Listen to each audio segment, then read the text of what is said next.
I started channeling in 1989 when my personal spirit guide Leah came to me. She was guiding me from what I called level 6 Venus, which is a real dimension of Venus. The third and fourth dimensional Venus is a hot, poisonous place. But in the higher realms of Venus, there are mystery schools and beautiful cities of light that exist in the higher realms of Venus, and she's from there. And then I started channeling other groups, including the Arcturians and the Founders and Lord Sananda. I developed timeline healing, came to me from the Arcturians, my guides, and I need to do some healing on somebody. I usually bring in the Arcturians to scan the body and find out where the imbalances are. And I always say that there's only one healer, and that's God's love.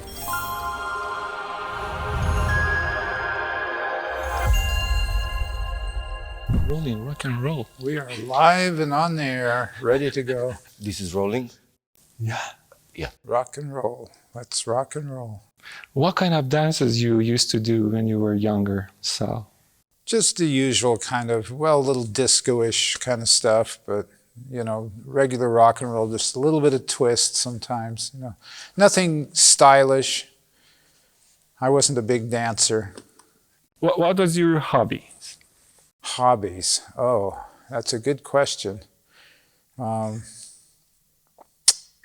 like to walk, and I like to listen to high-quality music. Rock and roll? Some of it. I was playing some Beatles yesterday. My favorite band is the Moody Blues because they're a deeply spiritual rock and roll band. And underappreciated, although their big song Nights in White Satin everyone knows, but they had some others with much more profound lyrics than that. There are some artists that are very spiritual that I like. There's one, his name is Asher Quinn or Asher Eliza or just Asha. Mm-hmm. And he goes by many names, and you can look him up online. He's deeply spiritual musician, has both instrumental and vocal, a lot of recent vocals. He has one of my favorite songs of his is called Everything Will Be Okay. You should look up that song. Everything Will Be Okay? Everything Will Be Okay by Asha. It's just a perfect song for people that are into worry and anxiety, which is most of us. There it is. That's the song.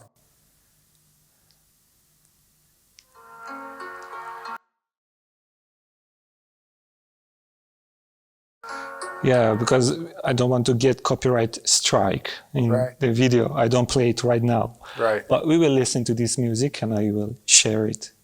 Put the name here under the video so you can search and listen to it. You know, YouTube keeps track of copyrighted music. Mm-hmm.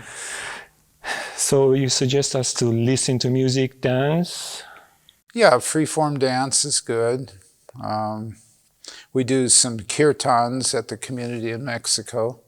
What is that? There's about 40 of us living on it's more like co-housing kind of setup because it's in the middle of a small Mexican town. And we have a teacher, James Twyman, which a lot of people in the Balkans are familiar with because he was a peace troubadour during the Balkan Wars. And he even met with Saddam Hussein, I think, at one point.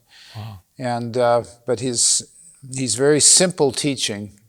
His motto is only love, only God, only now. Simple mantra. Wow. Only love, only God, only now. So he's he's a monk and a priest, you know, the whole What is his name? James Twyman. Twyman. He's written about 25 books, and the community is called Namaste Village. And we have a couple of resident yogis, so we're doing some Kriya Yoga and a little bit of Kundalini Yoga, mostly Kriya Yoga. We have the largest mural of Paramahansa Yogananda in the world on one side of our buildings. His face is probably 3 meters high. 3 meters wide. Yogananda used to frequent the area where the community is, and he said it was a powerful spiritual vortex. We have a Course in Miracles study group there. I've studied the Course on and off for, gosh, now it's almost 45 years. And I don't agree with everything in the Course. I don't agree with what it says about the human body. I think that there's a mistake there of some sort, because it says the body was made to hide the truth. No, it does hide the truth because we're too attached to the body, but I don't think it was made to hide the truth. I have a disagreement there, but the rest of the Course is beautiful. It's the best Course on the planet for letting go of guilt, which most of us are deeply enmeshed in. We beat ourselves up over the mistakes we've made in our lives as a general rule. I'm not saying everybody, but the vast majority of us beat ourselves up when we make mistakes. We were hard on ourselves. It's hard for us to forgive ourselves. That's what I've discovered. Tell us a bit about your journey. How did you start to do channeling, to get connected to... well, it started in the 70s. I was in the Silicon Valley of California doing the computer thing that was the latest rage. And I'd always been curious about psychic phenomenon and parapsychology. So I attended some events which led me to the Silva method, which at the time was called Silva Mind Control. It sounds pretty ominous, right? Mm-hmm. But it was a powerful series of meditations and lectures, and by the end of the basic training, we were all pretty much functioning psychically. We had third-party verification that we were getting accurate information. My decision to sign up for Silva came when I went to one of their little free intros, and a woman proceeded to tell me things about my ex-wife at the time that nobody could possibly have known unless they were psychic. So I knew at that point, this is real, and the Course is going to help me develop these abilities, which it did. I had an extraordinary instructor who taught about Eastern philosophy, Tantra, meditation, all of these topics. So it was a real opener, and that was kind of the catalyst that got me going. That was in the mid-70s. And by the late 70s, I was developing some of my own programs, which I called Alpha Theta Programming, which is about going into the deeper layers of the subconscious mind. We just had a workshop on the subconscious mind 2 days ago. So this started my inquiry into the subconscious mind. And then from there, I went into rebirthing, the breathing yoga created by Leonard Orr. Spent time in his property up in the Sierra Mountains, doing rebirthing trainings and sessions, and doing a lot of emotional processing. This was in the early 80s, where I really got deeply involved in rebirthing. And then I started channeling it was 1989 when my personal spirit guide Leah came to me, and she reminded me who she was and that we'd been together lifetimes, and she was guiding me from what I called level 6 Venus, which is a real dimension of Venus. The third and fourth dimensional Venus is a hot, poisonous place. Humans can't possibly exist in this was it 400 degree temperatures on Venus. But in the higher realms of Venus, there are mystery schools and beautiful cities of light that exist in the higher realms of Venus. And she's from there, so she reminded me who she was. And then I started channeling other groups, including the Arcturians and the Founders and Lord Sananda. This was as we get into early 2000s, I started working with these other spirit guides. I waited 13 years after Leah first came to me before I started channeling her publicly, because I was kind of down on channeling. There are a lot of bad channels out there that are not teaching higher truths. There's just one guy who's been waiting for the spaceships to come and take him off the planet he's been waiting 30 years now, and every week it's like, oh, the ships are coming this week, we're going to get rescued off this horrible planet. And I'm thinking to myself, something's not right here. Why do we need to be rescued from a place where we volunteered to come and help? That would be like trying to rescue survivors from an earthquake and then seeing, oh, there's a lot of rubble here. I don't think I want to do this. And then abandoning them, not rescuing them. It doesn't make sense. And it's a violation of free will because our souls chose to come here to help humanity. Why would we be pulled out when things get a little bit intense? So I started questioning a lot of these channels. There was another channel who said, oh, Lord Sananda is going to beam himself into the corporate boardrooms of the world and scare all the CEOs into changing their ways. This is a blatant violation of free will. So I was kind of down on channeling for a long time. So I waited until I was reasonably certain that I wasn't going to let my ego get in the way of the messages. And so I developed timeline healing about 15 years ago. Came to me from the Arcturians, my guides that I work with for healing. Whenever I'm doing personal sessions and I need to do some healing on somebody, I usually bring in the Arcturians to scan the body and find out where the imbalances are, and then we do healing on those imbalances. And I always say that there's only one healer, and that's God's love. God's love is the healer, but our purpose as healers and therapists is to unblock the consciousness so that it can receive God's love. Because many of us don't believe we're worthy. We're full of guilt and shame, and we don't allow God's love to heal us because we feel unworthy, or we're taught that we're a miserable sinner, maybe in the religion, or that God is some distant guy in the sky sitting on a cloud judging us, or whatever the belief system is that gets in the way of receiving God's love. So all healing and therapy is about unblocking our consciousness so that we can receive who we really are, we're children of God. Children grow up to be like their parents, and so our destiny is to become powerful creators. That's our plan. The divine plan for us is to be powerful creators. You are doing this mission, your soul mission on planet Earth for over 40 years, 50 years?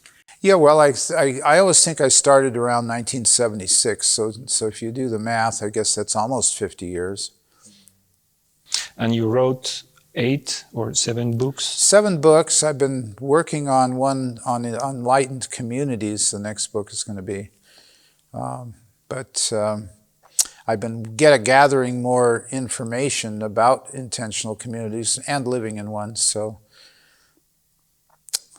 I've kind of waited. COVID came, and I didn't feel like getting it going during COVID.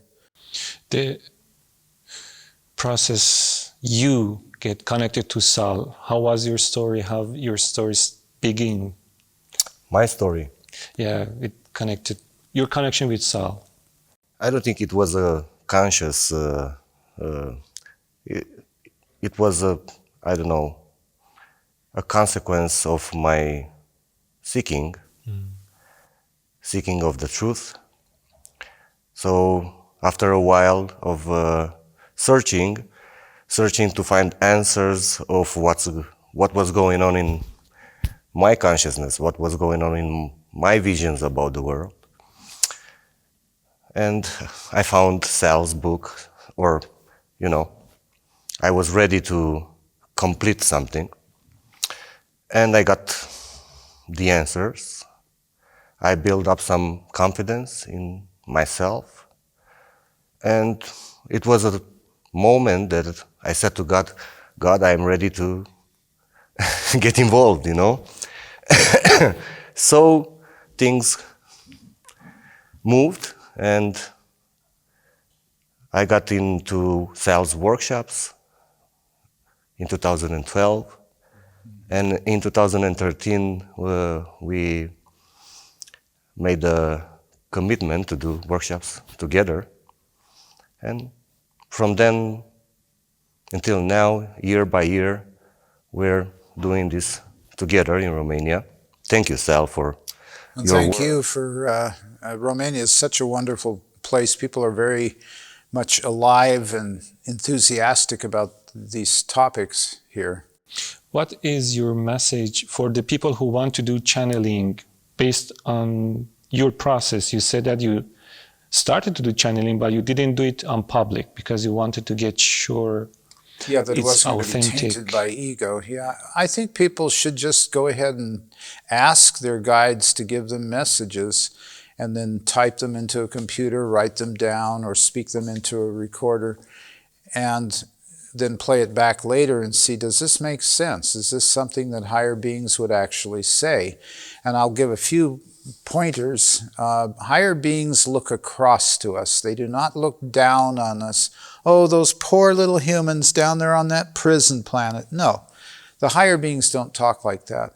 They have great respect for us because they see that we volunteered to come to this relatively primitive planet. I don't think there's any argument there, people killing each other and over their beliefs and things like that. So they have a lot of respect for us coming to this planet, and the messages are never judgmental. If they want us to do something, it's a gentle, loving suggestion. They don't tell us what to do or threaten, you better do this or else, or, why are you so this way or that way? No, that's not how they approach. They have great respect for us. We always feel uplifted and expanded after a message comes through. So if you're wanting to start channeling, pay attention to how you feel during the channeling and how you feel after the channeling as well. Do you feel light, clear, and expanded? Or do you feel guilty or tired or heavy? And that gives you a clue as to the quality of the message. Now, if they don't identify themselves, it's probably your own higher self that's speaking. So typically the higher beings will identify themselves. Greetings, we are the Arcturians, it is our pleasure to be here, or something like that, they will say. If you're clairvoyant, you may see the guides. For example, the Arcturians are tall, blue-skinned beings, very slender, very tall, like over 2 meters tall. And the Sirians are kind of a golden color. They're a little closer to our size. The Pleiadians are, there's a couple different types of Pleiadians. There's the blonde-haired, blue-eyed Nordic Pleiadians that Billy Meyer made famous and others. And then there's another group that's more olive-skinned Pleiadians. And they kind of blend in with humanity. You'd have to look at them real closely to know that they were extraterrestrial if they were walking on the Earth. And then you have the Orions, which get a lot of bad press, and for good reason. They're predominantly a negatively polarized or service-to-self society. And they do have some enlightened members of their society. There's a lot of misperceptions about spirit guides and extraterrestrials. People say, well, are they the good guys or the bad guys? Can you imagine a young extraterrestrial is going to visit Earth for the first time, and Earth comes into view, and he asks his superiors, humanity, are they the good guys or the bad guys? Well, obviously both. It's much more complex than just are they good guys or bad guys. The Law of One material does talk about service to self and service to others as kind of a general guideline. Are these beings genuinely wanting to help humanity, or do they have some personal selfish agenda?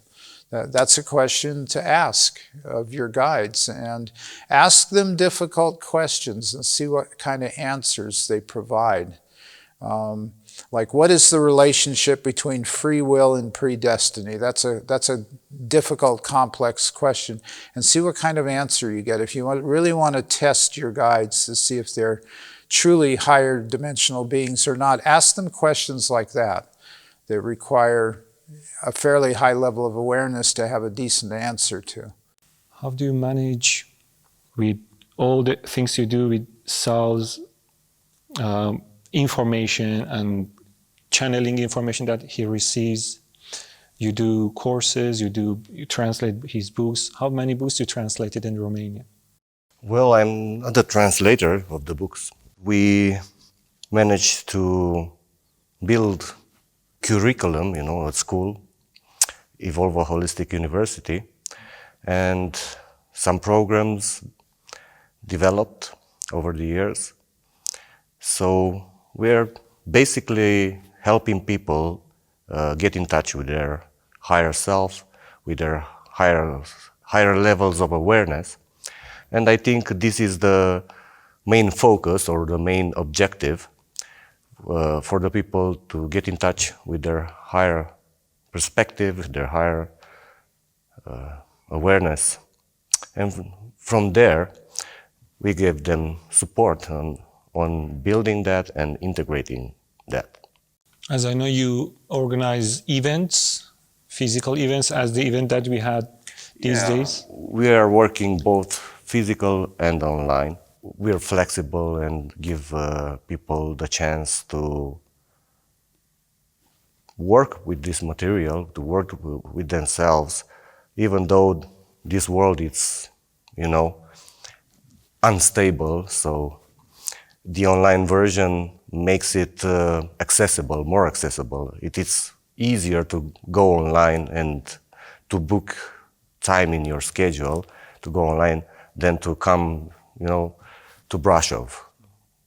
So for the programs that are weekly, there is online version because this is easier to attend. And a few times a year we are doing in-person events because this is important for the people to get together, to build this field of support, People need to interact with people, like-minded people. So this is a big part in healing, So we are doing our best to cover the needs. And with the energy of Romania, we always believe that the solution to the problems is building up your consciousness and rising up your vibration. So you get a bigger picture to go bigger than your problems. That is the simple version. What do you recommend for light workers to increase their vibration in this period of collective awakening? Well, in the book Soul Integration, I list almost 40 different ways to raise your vibration, but I've been focusing on the top 8 ways that are, I think, the most important and essential when you're raising your vibration. And the first one is to spend time with higher vibrational souls. That's really the reason for these gatherings, because if you go walk down the street in Bucharest, you're going to find an average population, which is what I call upper third density consciousness, mostly concerned with survival, procreation, getting ahead in business, things like that. And so it's important to come to events and hang out with people that are at a higher vibration, that are doing yoga and meditation and working on themselves and focusing on becoming who we truly are, which is children of God. So number 1 is spending time with higher vibrational souls. Number 2 is meditation, and it doesn't have to be Vipassana style where you sit in a lotus posture. It can be a moving meditation like Tai Chi or Qigong or something like that. And number 3 is breathing techniques, whether it's rebirthing, primal therapy, holotropic breath work, a breath of fire, Kundalini yoga, Kriya yoga, different techniques of breathing that increase the prana or the life force energy moving through the body, which brings us to number 4, which is right diet. Most people eat way too much starch, breads, pastas, pastries, and not enough fresh fruits, vegetables, nuts, and seeds. And if you're not vegetarian or vegan, you can have some chicken or fish, or maybe raw goat's milk or sheep's milk. But most of the meat and dairy you find in the shops is rubbish. It's no good at all. It's full of hormones, pesticides, or it's homogenized and pasteurized, taking all the nutrients out of it. So you have to educate yourself about right diet, and most people eat way too much. I do recommend intermittent fasting. I do 2 days a week of intermittent fasting, where I go typically 20 hours without eating 2 days in a row. I was doing a complete fast 1 day a week, and I found that the 2 days of intermittent fasting actually worked better for my body. So, don't blindly believe what you read about diet. Do some research, tune into your own body about what foods are right for you. And then the next one would be walking in nature. A little challenging this weekend with our April snow, but normally you want to get out and get some fresh air and walk around, and maybe have a regular workout that you do, maybe some cardiovascular, things like that. And then listening to high vibrational music is another one. We started out talking about some of the music that I enjoy, a guy named 𝙍𝙖𝙘𝙚𝙚𝙚, who is one of my favorites. And then there's others like some people like the chanting, like Deva Premal, and people like that. Krishna Das. There's beautiful kirtans you can do online and maybe meditate while they're going, or chant. So chanting and mantras can be good. There's many New Age artists that have high vibrational music that can lift you up. And then the next one is a yoga practice, having a yoga practice. Yeah. It doesn't have to be 3 hours a day of Kriya Yoga. You can just ease into it gradually, maybe 20 minutes of Kriya or Kundalini Yoga, or 2 days a week Hatha Yoga or Iyengar Yoga or something of that sort. So, and then calling on spirit guides is another one.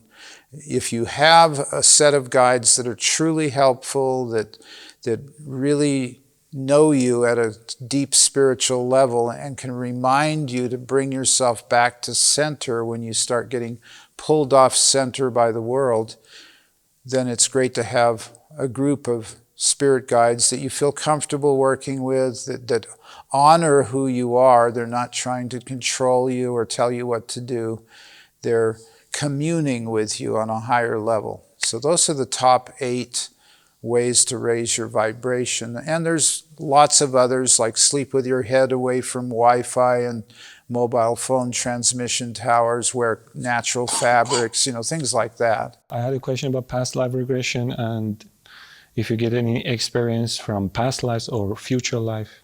Well, timeline healing is very similar to past life regression and hypnotherapy kind of blended together, along with the Silva method and theta healing. Those are all similar practices to timeline healing. But in timeline healing, we go back into early childhood and past lifetimes and give healings to our past life selves. So let's say you were tortured and beaten in a past life for your beliefs, and so you're hesitant in this life to share your beliefs for fear you'll be persecuted or punished for your beliefs. So you would go back to those experiences through meditation, through guided imagery, and get in touch with the past life where you were persecuted or beaten for sharing your truths. And you would give a healing to that past self. Now, you're not allowed to change the physical details of what we call the dominant timeline, which is recorded in the Akashic records and all that. But we're allowed to change our experience of what happened, which actually creates a new timeline. So we jump into a new timeline that includes the healing that we just received. So I always use an example in level 1 timeline healing. My favorite example, if you were beaten by your father at the age of 5 and you grew up with a negative view of men as a result. So you go back and give a healing to your 5-year-old, And now every time you think about your 5-year-old self, you remember the beautiful healing you received, and your feelings toward men have changed. So you've altered the timeline. I even have a physics diagram to show possible and probable timelines and how they work and everything. So there's science behind the technique. And past life regression is one of the building blocks of timeline healing because it is a co-exploration. It is a cooperative venture between the therapist and the client. You are exploring your past lives and discovering those programs and beliefs that you adopted as a result of the various traumas that occurred in your past life. So it's more than just, oh, I'm curious about what I was in a past life. No, that's the surface level. It's what has caused me to form the beliefs and attitudes and behaviors that I have in this lifetime. What has actually been the cause of that? And so we go back and look at, traumatic experiences. Men are dangerous because the first man you knew, your father used to beat you, in our example. So. Thank you. And I want to let you know that Liviu does a great job here in Romania. I finished timeline healing level 1 with him, and after practicing, at the same time we practice. Yeah, it was like extremely powerful, and I was extremely aligned with this system and the thing that you created. Thank you for a great gift you give to us, to humanity. And thank you to Liviu for carrying the gift faithfully and keeping the energy of it going.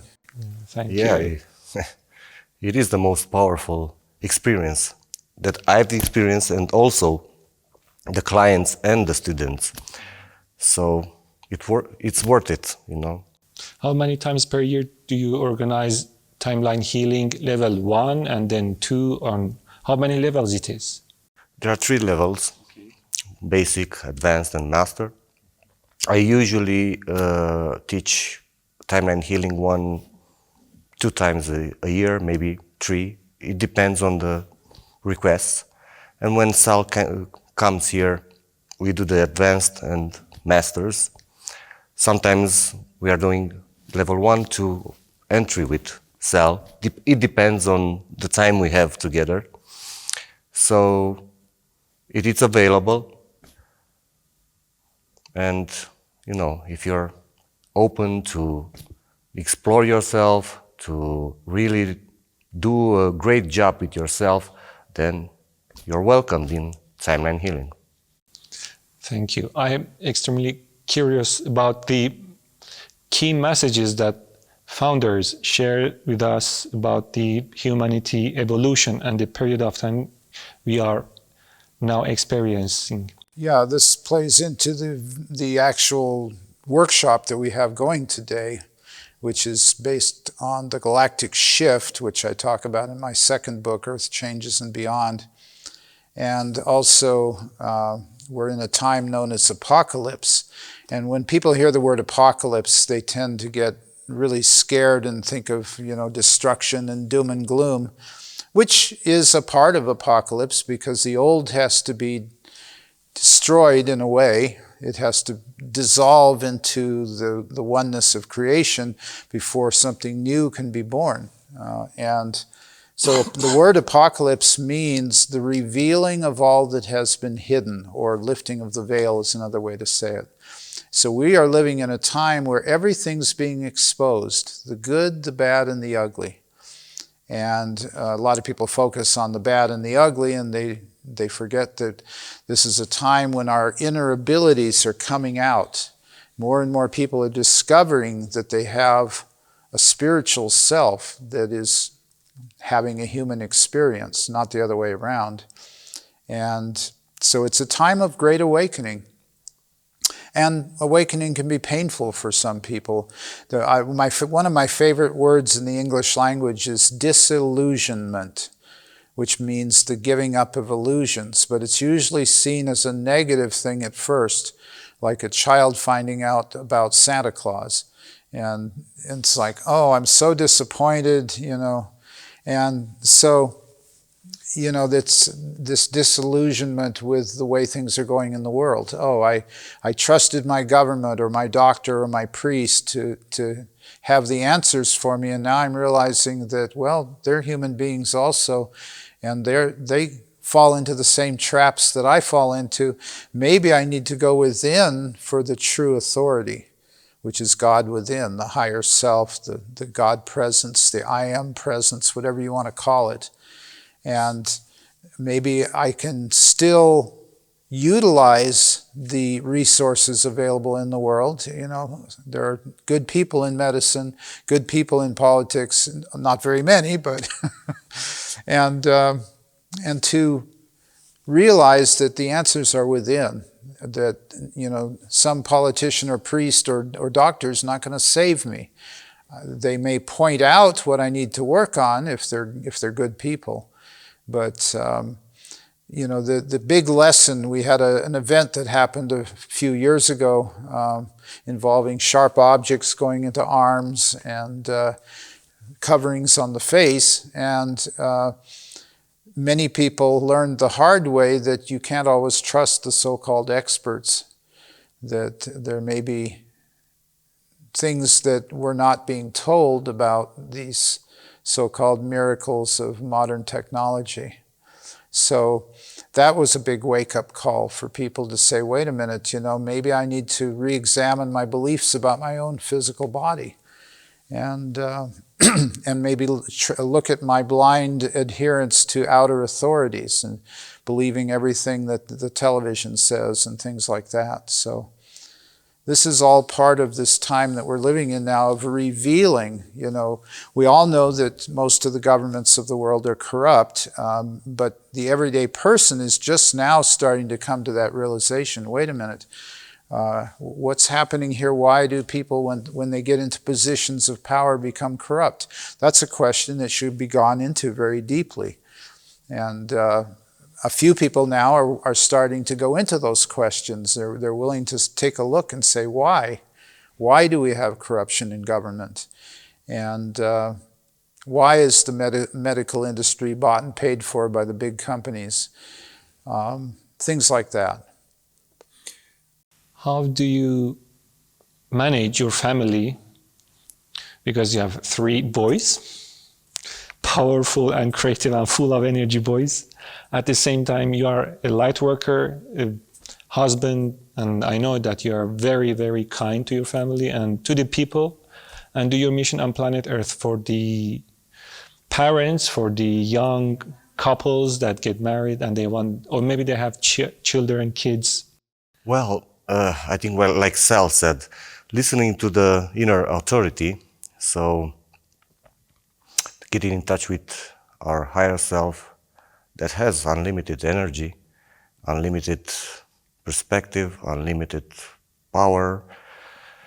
So I think this is the key, to transcend your ego and just identify with who you really are. From there, everything changes and you can really be of service to others, But to others, it's just a concept, because we are all one, we are all the same being expressing differently in human bodies. So once you get that, then there is no confusion into why am I doing this work, why it is so hard, why is blah, blah, blah, blah, blah, blah, blah, blah. So if you transcend the noise of your ego, then you will have more energy to put into service for the others. I think that's the simple perspective. And about AI. Ah, yes, AI. Well, first of all, let's start at the beginning. God created humanity. So in an essence, God is greater than humanity, even though we're one with God. Humanity created AI. So even though AI has amazing abilities, it can compute millions of times faster than human beings, and can search millions of databases around the world and synthesize the right information for a question, which is incredible. But human beings will always be greater than AI. There was a scientist named Roger Penrose who kind of proved that in a big, thick volume called The Emperor's New Mind. Many years ago, before AI was even a thing, that artificial intelligence will never surpass human intelligence because human intelligence designed it.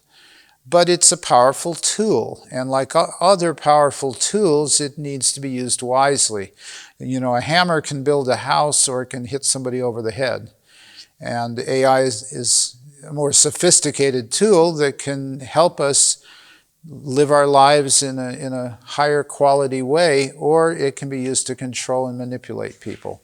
Example, you could have a politician who looks like the real person on the television saying something that AI has programmed him to say with a complete lip syncing and everything. And it's like, it really looks like that politician said that, but it's completely AI generated. And so you have to be very discerning and careful when you're using AI. Is this helping me? Is it helping humanity? Is it helping us wake up? Or is it deception, propaganda, mind control? And that's going to become a huge issue in the coming years. Oh, that politician really said that? Well, no, AI said that. How do you use AI in your business or on your soul mission on planet Earth? What are your recommendations? Let's say? I don't give recommendation about AI. I give recommendation for using discernment. But I'm using it. I believe it is very helpful if you're having a business and you have marketing and you have a lot of data, you need to automate things, then AI can give you a lot of support. But don't let AI think for you, you know? You are the one that it's in charge, you know? It is so tempting to let AI tell you what to do. So I advise people that they need to use their own intelligence and use artificial intelligence to process data more quickly and have inputs more optimal, you know? Because like Sal said, it can process data and synthesize some things, and it really, really helps you. So if you don't have a team of a marketing team, a copywriter, an email marketer, social media marketer, and all of that, a CEO, analyst, a data analyst, all of that. If you don't have it, then AI can help you way more quicker and way more efficiently than a marketer. But also, you cannot put away human intelligence at the same time. So I think this is my input on AI right now. What is the most difficult question that Sal can ask himself and he also answer to himself? Well, I think it's one of the things that I teach. How to tell the difference between higher self and ego is one of the core issues. And it's a daily process of looking at your motivations. What is the reason I have a certain desire? Is it to achieve greater physical security? Is it, to help others, to lift others? And it's about living life from the inside out, rather than trying to get things from the world like approval and love from external sources. It's about coming from our internal loving source and then radiating that out to the world. So I would say, if the question is what is my greatest challenge, I would say it would involve aligning all aspects of my life behind that higher self, being the higher self, expressing the higher self in the world, and not getting pulled in by all the distractions of the world. For example, you see some event taking place in the world, and you can clearly see, for example, the bad actors in the drama. And to not fall into judgment and say, oh, I hate that Putin or that Zelensky or whoever it is, and to just send love and compassion to both sides in the conflict. And maybe there you have some insights into what would solve the conflict, and maybe you have a way to put those insights out to the world, but you do so from a non-judgmental point of view. It's like, I'm here to serve, I'm here to help lift humanity to a higher level.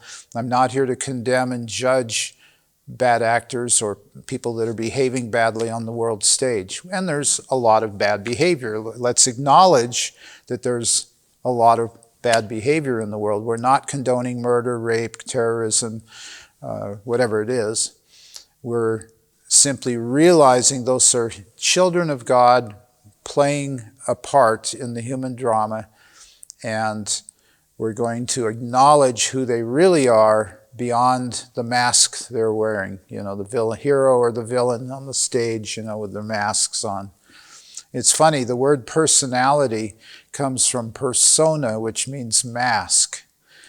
These personalities we have here on the earth are masking our real self, or our I am presence, our higher self, our God self, whatever you want to call it. As your final soul message for the people, and especially Romanian people that see you, of course, this video will reach to other people all around the world. What are your 3, let's say, recommendations to have a life full of fulfillment and joy and happiness? Are you asking me? Of course. 3 things to have fulfillment. Well, connect deeply with you, who you really are. Make a commitment and just build your devotion to it. And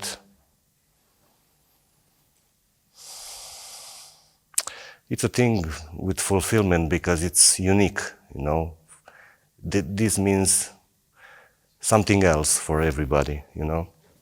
So I don't know if I'm in a position to tell people how they will receive their fulfillment, but when you connect deeply with your higher self, you're already fulfilled. That's the message. You are already fulfilled. You don't need to take it from somewhere, fulfillment, to have some results to be fulfilled. It's recognizing that you are the one that's creating, not the things you do create yourself. I think this is... The same Sal said, from inside. Yeah, the reality comes from inside out, not from outside in. That's the illusion of the ego, like Sal said. And yours? Yeah, the first, number 1 is to remind ourselves daily of who we truly are. We are powerful, creative, spiritual beings. It's easy to prove that because we're always creating. We may not be creating what we think we want, but we're always creating. And we're powerful. In fact, we're so powerful that we can believe we're powerless and we'll have an experience of being powerless because of that belief. So, to remind ourselves every day that we're powerful, creative, spiritual beings, that's number 1. And number 2 is to really, as I said earlier, listen to our motivations and our desires. What is it we truly desire to offer to the world? Do we want to be a healer or a therapist, or do we want to be an artist or musician? What is the mission and purpose that we have in our lives? Which is a big one that I go over a lot in my personal sessions with people. So, and then number 3 is action. To actually move your feet, take action, do something in the world that's aligned with your purpose and mission. And who you really are as a powerful, creative, spiritual being. So I would say those are the top three. Thank you. Thank you. For those who watch this video, I recommend to, of course, to read Sal's books, and you can find him in social media. I see that you started. If you don't have a life manual, you can get it from these books. Amazing books for those who are book lovers, and also on social media. How can people find you in Romania and your website? If you type Evolva Holistic University, you will find the platform. We have a free section that kind of gets you in touch with the concepts, in touch with a little bit of practice, preparing you to open up. And then after that, we have support, almost daily support. And your website is Sal Rachele. 𝙍𝙖𝙘𝙝𝙚𝙚. It's in the process of being upgraded at the moment, so some of the information's not up to date. But soon we plan on having up-to-date information on the website. As the information Liviu delivered to me, you are almost fully booked for sessions one-on-one. Yeah. And those who want to book one-on-one session with Sal, of course, you have to have in mind that it takes time, but you can do it, I think. I do a lot of online work, a lot more online than I do in person, because travel has its challenges. You are going to travel next destination after Romania? I'm going back to Mexico for a while, and then I'm on my mother's 99th birthday. We're going to go up to that. Happy birthday to your mother. Yeah, also, it will be your birthday. My birthday is coming up in June, so 6th of June. You will be 70 years old. Happy birthday to you. Oh, thank you. And thank you again from deepest of my heart, and all the people you serve humanity, and you also. Yeah, and thank you for. We do our best. This information. Yeah, we all are doing our part to bring about this transformation, and it starts with each one of us. Thank you. Be the change you want to see in the world, as Gandhi would say.